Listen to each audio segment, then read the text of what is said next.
Doctor सौ अनुराधा मुंशी, स्वातंत्र्यवीर सामाजिक संस्था पुणे त्याची नागपूर शहराध्यक्ष म्हणून काम करते. माझ्या उजव्या बाजूला आहे डॉक्टर सौ शुभाताई साठे, नागपूरच्या साहित्य क्षेत्रातले खूप मोठं नाव, सुप्रसिद्ध लेखिका, व्याख्याता, सावरकर अभ्यासक. संस्थेच्या मार्गदर्शक ज्या संस्थेतील सामाजिक संस्थेच्या मार्गदर्शिका देखील आहेत त्या.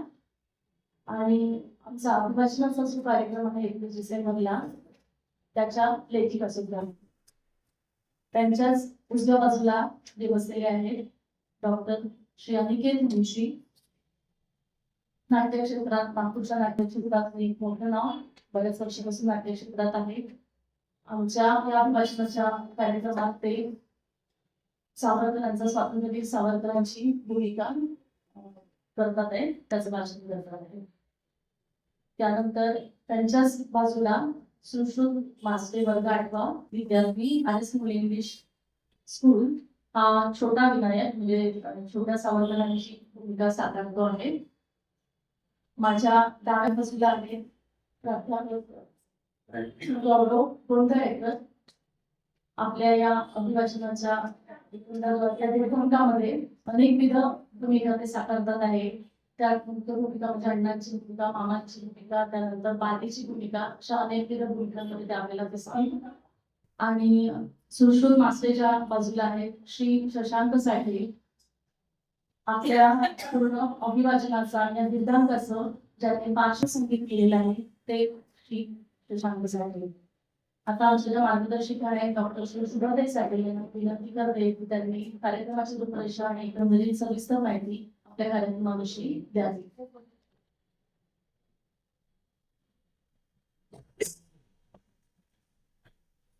नमस्कार. आपल्याला सगळ्यांना माहिती आहे की स्वातंत्र्यवीर विनायक दामोदर सावरकर यांनी 1910 मध्ये सागरास या कवितेची निर्मिती केली, लेखन केलं. ने मजसी ने परत मातृभूमीला सागरा प्राण तळमळला. लंडन जवळच्या ब्रायटनच्या समुद्र किनाऱ्यावर या कवितेचा जन्म झालेला आहे आणि आता या कवितेला 116 वर्ष पूर्ण झालेले आहेत. त्या निमित्ताने नुकतंच अंदमान येथील विजयपुरम इथे स्वातंत्र्यवीर विनायक दामोदर सावरकर यांच्या पूर्णाकृती पुतळ्याचं नुकतंच अनावरण झालं. आपण सगळ्यांनी तो सोहळा पाहिला. आदरणीय अमित शहा आणि आदरणीय मोहनजी भागवत यांच्या शुभ हस्ते या पुतळ्याचं अनावरण झालं. तर याचंच निमित्त साधून स्वातंत्र्यवीर सामाजिक संस्था पुणे त्याची नागपूर शाखा आम्ही हा रविवारी 21 डिसेंबरला सागरा प्राण तळमळला हे एक सांगीतिक अभिवाचनाचा कार्यक्रम आम्ही सादर करतो आहे. सांगीतिक यासाठी की याच्यामध्ये सावरकरांच्या आयुष्यातल्या लहानपणापासून ते अंदमानमधून ते बाहेर पडले इथपर्यंतचा कालखंड घेतलेला आहे आणि त्यातले निरनिराळे प्रसंग आम्ही आमच्या वाचनातून, अभिनय वाचनातून सादर करणार आहे. आणि त्या कालखंडातल्या त्यांच्या ज्या कविता आहेत त्या कवितांचा आपण गाण्याच्या रूपामध्ये या कार्यक्रमात समावेश केलेला आहे. म्हणून याला आम्ही एक सांगीतिक अभिवाचन असं नाव दिलेलं आहे. या कार्यक्रमात आणखी एक आम्ही कार्यक्रम घेणार आहोत, तो म्हणजे स्वातंत्र्यवीर सामाजिक संस्था. या संस्थेतर्फे दरवर्षी दिनदर्शिका काढली जाते. कशाला, कोणता विषय असतो त्या दिनदर्शिकेचा? तर संस्थेचं उद्दिष्टच हे आहे की घरोघर सावरकर विचार पोहोचवायचा. मग तो कशा पद्धतीने? तर त्यातला एक मार्ग आम्ही हा निवडला की आम्ही दिनदर्शिका प्रत्येक घरामध्ये भिंतीवर वर्षाच्या सुरुवातीला 1 जानेवारीला जी लावतो आपण ती अखेर डिसेंबरपर्यंत 12 महिने ती दिनदर्शिका आपल्या डोळ्यासमोर असते. प्रत्येक महिन्याच्या पृष्ठावर वेगवेगळ्या व्यक्तीच्या कार्याची माहिती असणार आहे. तर या वर्षीच्या हे 7वं वर्ष आहे दिनदर्शिकेचं आणि दिनदर्शिकेचा दरवर्षी वेगवेगळा विषय असतो. हे विषय पूर्णपणे स्वातंत्र्यवीर सावरकर जीवन कार्य साहित्याला समर्पित असे विषय असतात. म्हणजे जसं उदाहरणार्थ 1 वर्ष आम्ही काढली होती, त्याचं नाव दिलं होतं तेज पर्व. म्हणजे स्वातंत्र्यवीर सावरकरांचं आयुष्य हे जणू एक तेज पर्वासारखं आहे. मग त्यांच्या आयुष्यातल्या वेगळ्या वेगळ्या त्यांच्या कार्याबद्दल त्याच्यात माहिती होती. 1 वर्ष काढलं, आम्ही त्याला नाव दिलं यज्ञकुंड. म्हणजे सावरकरांचं कुटुंब, त्या कुटुंबातली प्रत्येक व्यक्ती देशाच्या स्वातंत्र्यासाठी झगडलेली आहे. अशा 12 व्यक्ती आम्ही घेतल्या 12 महिन्याच्या आणि त्यांचं जीवन कार्य. या वर्षीचा विषय आहे आमचा क्रांती पुष्प. म्हणजे कवी, गायक, लेखक असं कलेच्या क्षेत्रात असून सुद्धा त्या व्यक्तींनी सावरकरांच्या कार्याला कसा पाठिंबा दिला किंवा सावरकर विचार आपल्या कलेच्या माध्यमातून कसा लोकांपर्यंत पोहोचवला. जसं उदाहरण द्यायचं झालं तर बाबूजी, आपले सुधीर फडके, आपल्याला कवी आणि गायक म्हणून ते माहिती आहेत, पण त्यांचा सावरकरांशी काय संबंध होता? त्यांनी काढलेला वीर सावरकर चित्रपट आपल्याला माहिती आहे. त्यांच्या आयुष्याचं ध्येयच ते होतं.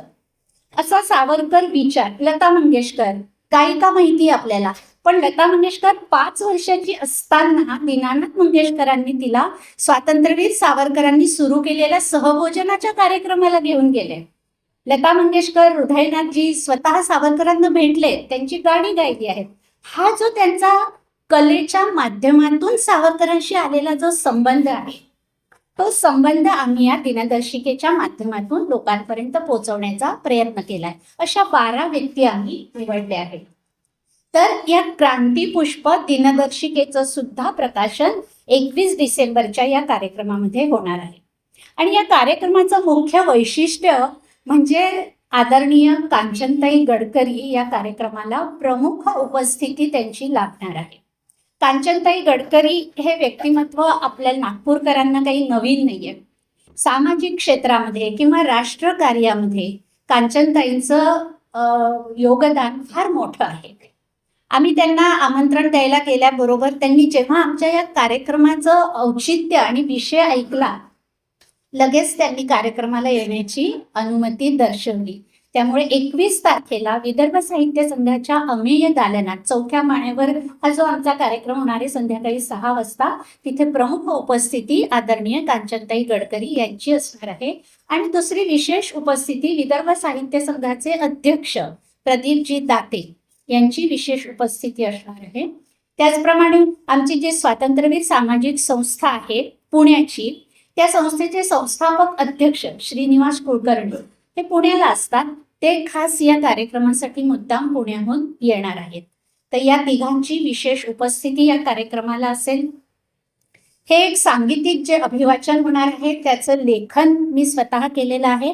हा कार्यक्रम साधारण 1 तास 10 मिनिटांचा असणार आहे. त्याच्यामध्ये मी स्वतः पण अभिवाचन करणार आहे. त्याच्याबरोबर डॉक्टर अनिकेत मुंशी मोठ्या सावरकरांची भूमिका करणार आणि छोट्या विनायकाची भूमिका करणारा हा सागर मास्टे आहे. नंतर डॉक्टर अनुराधा मुंशी, गौरवजी गोंधळेकर यांच्याही त्यात भूमिका आहे. सौ स्वाती गोंधळेकर त्या आता इथे उपस्थित नाही आहेत त्यांच्या अपरिहार्य कारणामुळे. त्या यातली गीतं गाणार आहेत. डॉक्टर अनुराधा मुंशी पण गीतं गाणार आहेत. आणि या संपूर्ण कार्यक्रमाचं पार्श्वसंगीत करणार आहेत श्री शशांक साठे. तर एवढी माहिती या कार्यक्रमाची मला वाटतं पुरेशी आहे. तुम्हाला सगळ्यांना नम्र विनंती आहे की या कार्यक्रमाची तुम्ही तुमच्या माध्यमातून जास्तीत जास्त प्रसिद्धी करावी. आणि त्या दिवशी पण आमच्या कार्यक्रमाला तिथे विदर्भ साहित्य संघामध्ये आपण आवर्जून उपस्थित राहा. प्रत्यक्ष हा कार्यक्रम ऐका. तुमचे अभिप्राय पण आम्हाला ऐकायला आवडतील आणि तुम्ही प्रसिद्धी द्याल तुमच्या माध्यमातून, अशी तुम्हाला नम्र विनंती आहे.